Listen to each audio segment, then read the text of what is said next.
মকরুল্লাহ শাহ জামে মসজিদের সামনে। এই মসজিদের বিরাট 650 বছরের একটা ইতিহাস আছে। এই ইতিহাসটা হচ্ছে এই হযরত পীর খানজাহান আলী রহমতুল্লাহ এই এলাকায় আসার সময় মগ রাজা কর্নওয়ালিস তাকে বাধা প্রদান করেন এবং এই পাশেই রণখোলা নামক স্থানে এক বিশাল হস্তি বাহিনীর সাথে তার এক প্রচন্ড যুদ্ধ হয়। ওই যুদ্ধে জয়লাভ করার পরে এই অঞ্চলের দায়িত্ব এই মকরুল্লাহ শাহর উপরে অর্পণ করে তিনি বাগেরহাটের দিক রওনা দেন ইসলাম প্রচারের জন্য। এবং এই মকরুল্লাহ শাহ এইখানে 5 গম্বুজ বিশিষ্ট একটা মসজিদ নির্মাণ করছিলেন। সেই মসজিদ আজকে আর নাই। সেই মসজিদের ভিতের উপরেই বর্তমানে নতুন করে একটা মসজিদ নির্মাণ করা হয়েছে এবং এই পাশে মকরুল্লাহ শাহ ঈদগাহ নামাজ আদায়ের জন্য তিনি একটা ময়দান তৈরি করছেন। এই মসজিদের একটা ঐতিহাসিক ভূমিকা আছে।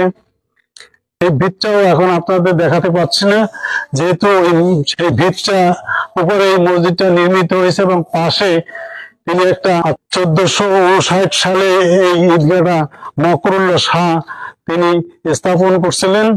যদিও এই দেওয়ালটা পরবর্তী 2024 সালে সংস্কার করা হয়েছে। স্বাস্থ্য বাড়িটাও ছিল 5 গম্বুজ বিশিষ্ট একটা পাকা ইমারত। সেই ইমারতের একটু সামান্য চিহ্ন আপনাদের দেখাতে পারছি যে এই সেই বাস্তব বাড়ির তার এই যে ছোট ইট সরকির দ্বারা যে ইমারতটা, এখানে 5 গম্বুজ বিশিষ্ট তার বাসস্থান ছিল। সেই বাসস্থানের একটা দেওয়ালের আংশিক অংশ এখন অবশিষ্ট আছে, যেটা আপনাদের দেখাচ্ছি।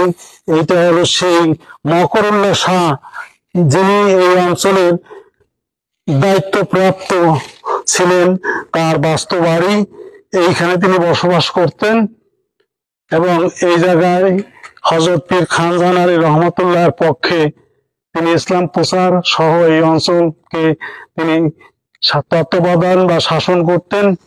আজ মকরুল্লাহ শাহ নাই, কিন্তু তার স্মৃতি বিজড়িত সেই মসজিদের ভিত, ঈদগাহর দেওয়াল এবং তার বাস্তব বাড়ির ভগ্নাংশ, আংশিক ভগ্নাংশ আপনাদের দেখালাম। সেই স্মৃতি বিজড়িত 650 বছর আগের সেই ইতিহাস আপনাদের সামনে তুলে ধরলাম। সকলকে ধন্যবাদ। আসসালামু আলাইকুম।